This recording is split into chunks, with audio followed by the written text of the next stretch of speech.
Hi, I'm Skip Nipper. Welcome to Skip's Corner, the podcast where I tell you about not only Nashville's great baseball history and traditions, shot to right, a one-hop liner, but certainly about its past. And you will hear a little bit about its present and future, too. Yes, he can, and makes the waist-high catch. There are great stories about Tom Wilson Park, Herschel Greer Stadium, Sulphur Dell, and the players, coaches, and fans who love everything about baseball. And every once in a while, you will get to hear from a special guest who will share their fondness and even passion for the great game. The high fly ball down the right field corner, going way back, hits a lead-off home run. I recorded a podcast on March the 6th, 2023, almost a year and a half ago, entitled Fred Russell's All-Time Nashville Vols in the Majors. That was from an article he had written and published on August the 16th of 1990. At the time, Russell was just under 90 years old, and he was still writing, some 13 years before he passed away in 2003. Now, Fred Russell was the fans' sportswriter, engaging his readers in almost every sport. And since baseball, I think, was what he loved best, he was always writing about baseball. The intricacies, the situations, the smell of the ballpark, how deep the floodwater was at Sulphur Dell in the springtime, well, just about everything else too. And I think he was Vin Scully in black and white. So I'm going to take you back in time nearly 50 years prior to his 1990 article to a similar one. Although this one is not about Nashville Vols players who had great careers in the majors, like he wrote in 1990, but those who would be in a Vols Hall of Fame based on their careers as a Nashville Vols player, especially the great years they had playing at Sulphur Dell and throughout the cities in the Southern Association. Now, this article was written in January the 29th. 1944, in his Sideline Sidelights column in the Nashville Banner. And Russell begins by writing these words: "How's your baseball judgment, your sense of player values, your memory of the Nashville Vols of other days?" Now, there's a big difference in back then and today. That's a long way off from the metrics of baseball. And remember, this is in 1944. And what most fans relied on was their memory to judge player values, such as who was more valuable to his team, Gehrig, for example, or Ruth to the Yankees. And even though they were different years, Ralph Kiner or Honus Wagner to the Pirates, or today, Ohtani, although he doesn't play for the Angels anymore, or Trout to the Angels. Now, in those days, when baseball was the only pro sport in town, the Vols at Sulphur Dell, and with World War II raging, thoughts often turned to the good old days when there was peace, and a day at the ballpark meant something more than the fan experience and what seems like a home run just about every inning today. Not to mention pitch count, exit velocity, OPS, and spin rate. Blah. Doesn't interest me at all. But in this article I'm talking about, he lists 20 Nashville ball players he had picked the previous year as Vols Hall of Fame members. He had asked readers to consider assisting him with recommendations on 2 additional players to add to the list in this 1944 article. And he said popular votes will decide, and he picked a period for players to choose from 1901 through 1943, the previous season.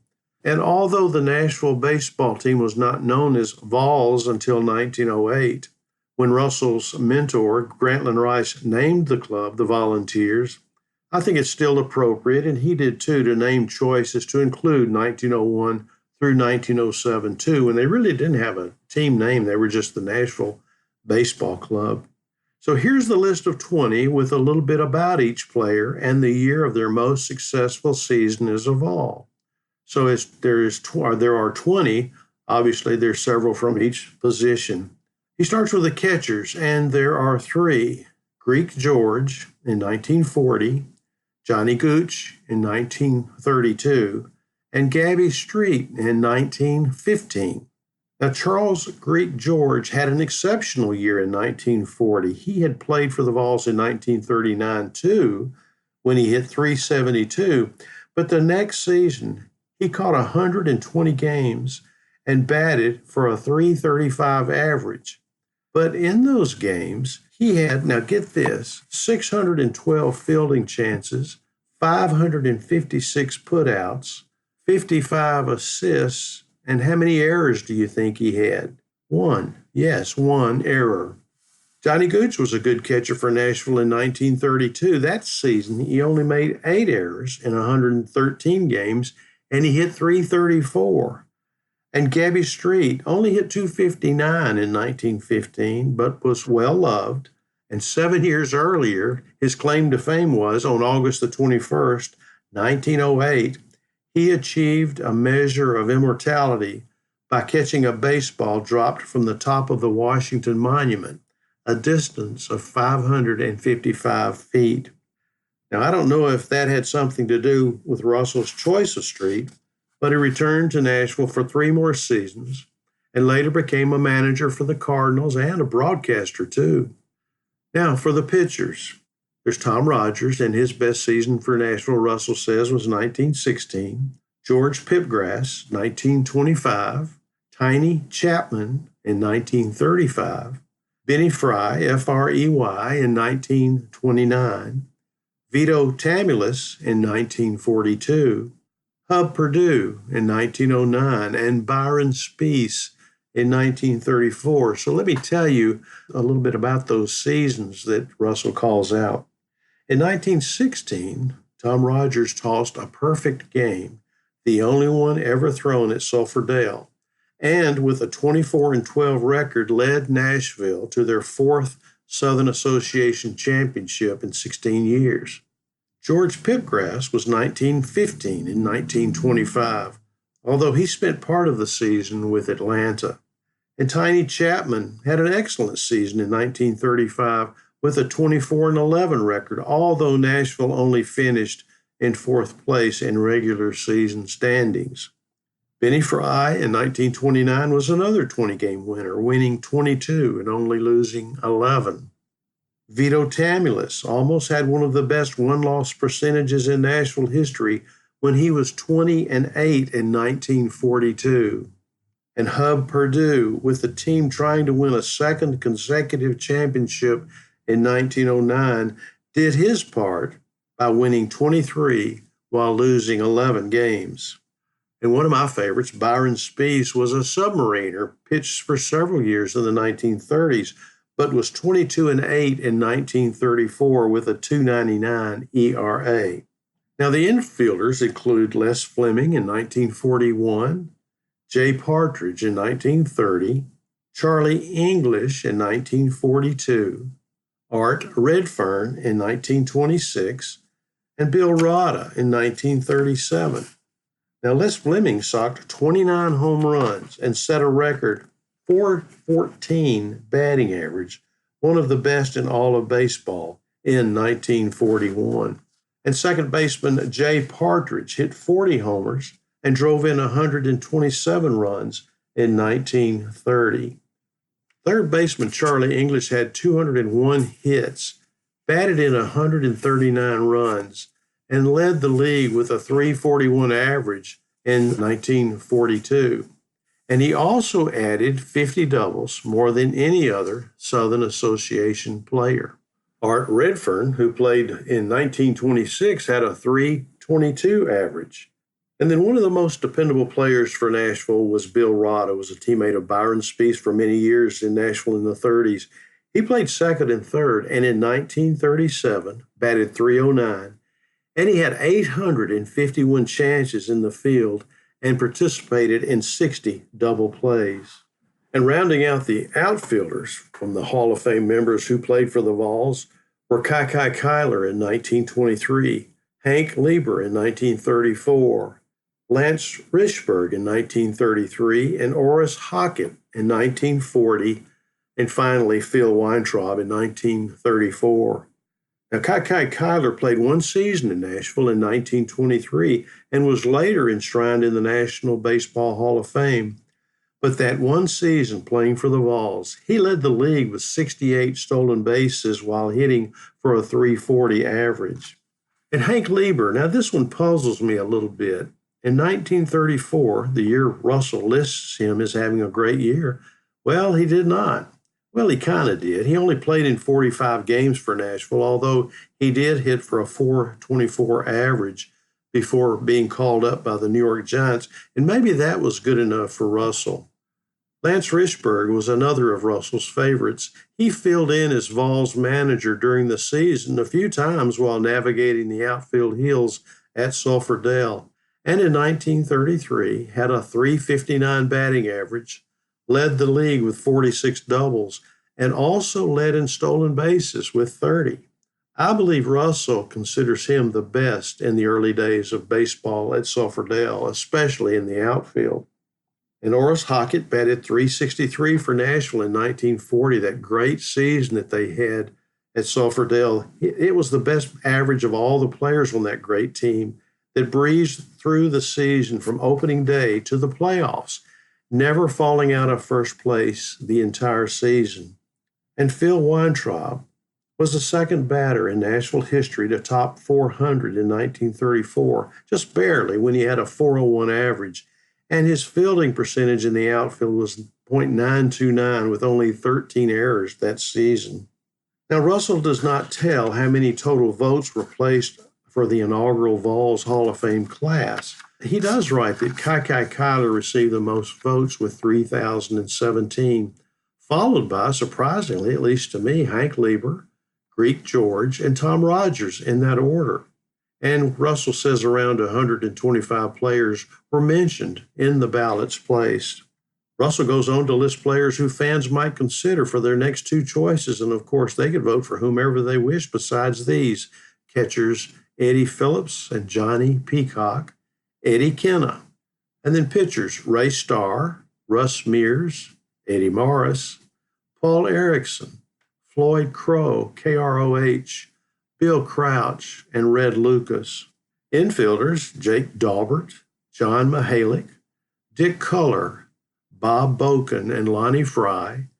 And of the outfielders, Poco Tate, Stanley Keys, Hugh Hill, Bevo Laborvo, and Doc Wiseman. Now you might ask, who did the fans name as the two new inductees in the 1944 selection to the Vols Hall of Fame? Well, Russell decided to wait to respond since so many Nashville fans had written in and said there were so many serving in the military, and he thought their votes were worthy too, and rightfully so. This was 1944, a year before World War II ended. And while I cannot locate the new selections after the war ended, I don't think he did as a follow-up to that 1944 article. But I can find an article Russell wrote a few years later, published on March the 21st, 1950, in his Banner column now named Sidelines, and he takes a new look when he writes, suppose the past half century were split into two periods, 1901 to 1925 and 1926 to 1950, and an all-star Nashville Vols club selected for each of the 25-year stretches.